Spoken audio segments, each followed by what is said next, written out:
Good morning. It is Thursday, July 17th. This is the Automotive State of the Union. I'm Paul J. Daly. It's Kyle Mounts here. Today we're talking about the franchise law holy war. I don't know what that is. Stellantis scraps hydrogen.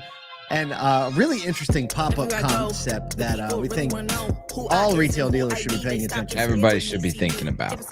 I know. Wow, Thursday. Just hang in there for the third story. First two stories, we're going to try and get in and out. We'll just tell you about them. Third story, leaning in today. You know what I mean? All right, first, we do have a new Auto Collabs episode out, How to Be Your Own CDP with Nick Askew.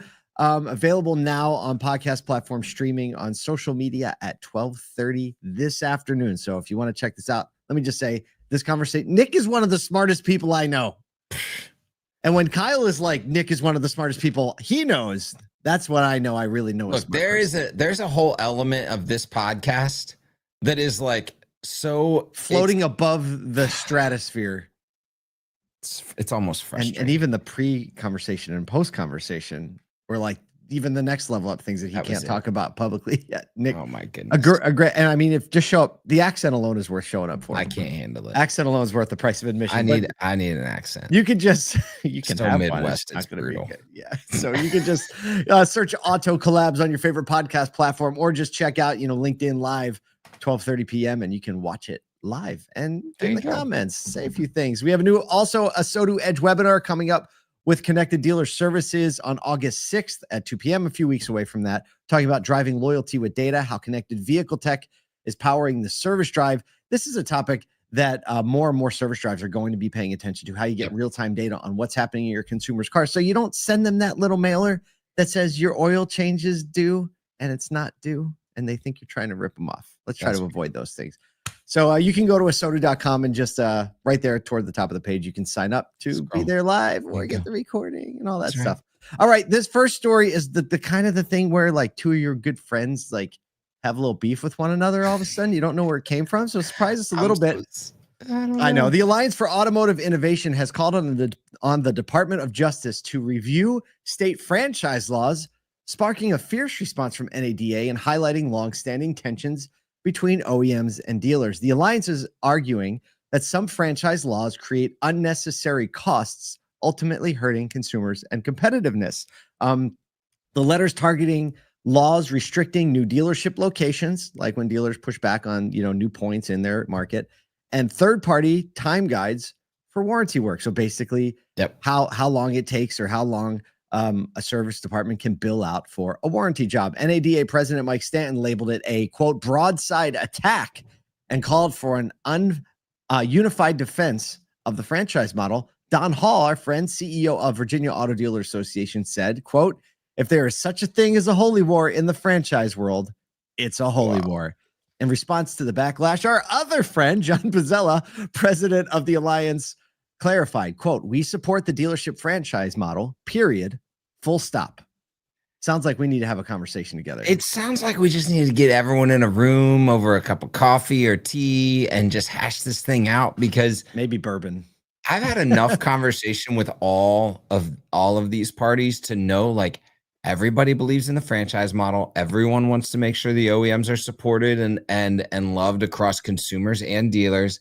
Dealers are not fighting, and so it all sounds like a big misunderstanding or positioning to make sure that your constituents feel good. Obviously, the Alliance for Automotive Innovation is probably in talks with the OEMs a bit more, and NADA is, but like it's a very interesting. I just can't imagine. And I to be clear, I haven't read the letter. I want to read the letter at this point. But I will say, like, any franchise system introduces costs. That's why direct to consumer is attractive, right?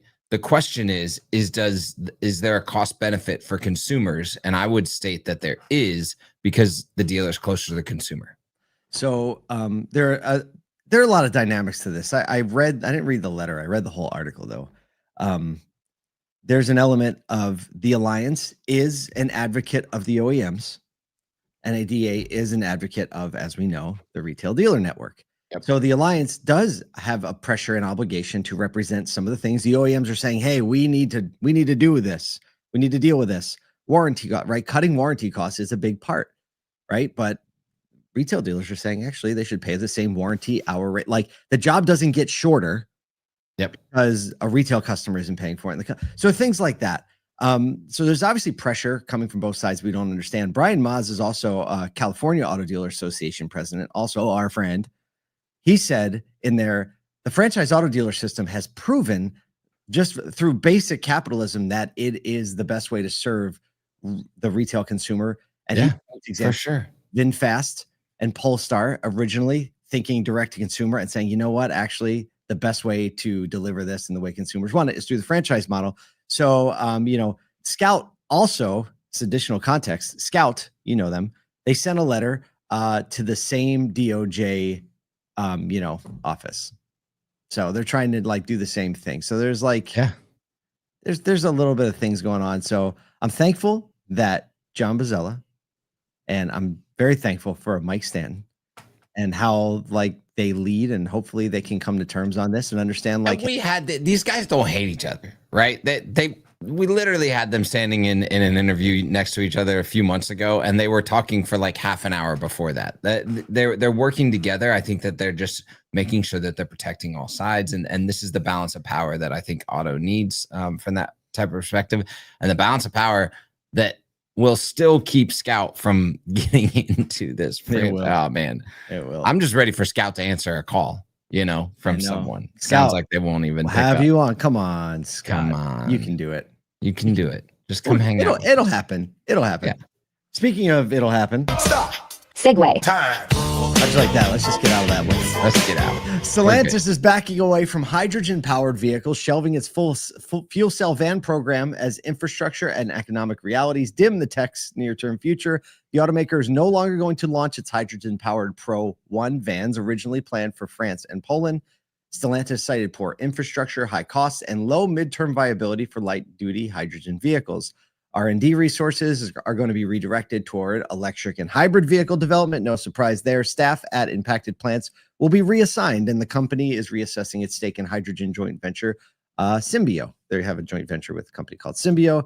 Here's a quote from COO Jean-Philippe Imparato. It's a great name. Quote, the hydrogen market remains a niche segment with no prospects of midterm economic sustainability. Imagine if they said that about EVs. I just imagine like all of the Toyota executives just like, over there, just like, like in a corner, because they're looking at these alternative powertrains as a long-term play. Yeah. If you're in Europe and Stellantis is, that you have to reposition to electric and hybrid right now because of Chinese manufacturers coming in droves. Right? They're just eating your lunch. So this is something, it's sad because I love these alternative powertrains, and I think us still investigating them broad scale is extremely important. But for Stellantis in a brand that's losing momentum in the US, to be able to reposition themselves toward EV and electric hybrid vehicles, it makes total sense. Totally sure does. Speaking of something that makes total sense, makes total sense. This one Segue. Time makes total sense. Thank goodness pop-up retail is proving to evolve from a buzzy trend to a proven strategy, with brands large and small embracing short-term storefronts to build awareness, test products, and drive limited-time sales. U.S. pop-up shops generate $80 billion annually, with projections hitting $95 billion by 2026. 80% of retailers who have opened a pop-up call it a success. And here's the thing. Most spend under $5,000 to launch. Goals include building brand awareness, deepening customer connection, and launching products. Retailers range from e-commerce only to full brick-and-mortar operations. Sarah Rudge, one of the researchers, wrote, pop-up shops have become more than just a retail trend. They're now a strategic tool. We've been telling the fam this, Paul. Give it to them straight. Well, is there a, I don't know if it was in this article or another one, kind of like an Airbnb like app for retail space. So basically, right, you say, okay, I'm looking for 5,000 square feet of space in this kind of market, and you can list your retail space. So someone who has a bigger space or a smaller space can lease out a part of that space on a temporary basis. And we've said this many times. What an opportunity for retail auto dealers to build something special that's in front of consumers, where the consumers are on a regular basis when they're in retail mode, and you can kind of meet them where they are. There's so many examples of this working. And now this pop-up mentality with this Airbnb, like I can try something, get started for as little as $5,000. Yep. You can try it. And you don't have to like throw a big investment or a lot of staff behind it. You can try it. So I can't see any reason why, where this is available, an auto dealer who's looking for a more efficient spend of their marketing and community outreach dollars wouldn't do something like this. Yeah, go find a high traffic area that has a low rent factor, that's looking for a 2 to 3 month constituent, and build it out for, I don't know, probably 20, 30 grand. You could build out something really nice, really special, put a couple vehicles in there, put people in there that can be a high level of education, maybe host some test drives if you can quickly, build a brand around it, especially for regionally focused groups, right?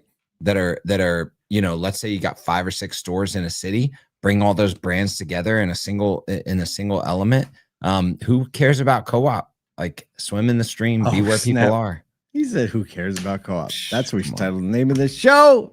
I don't know what we're gonna do. Who cares about co-op? Speaking of things that make us want to just go and get out of here, we hope you have an amazing day today.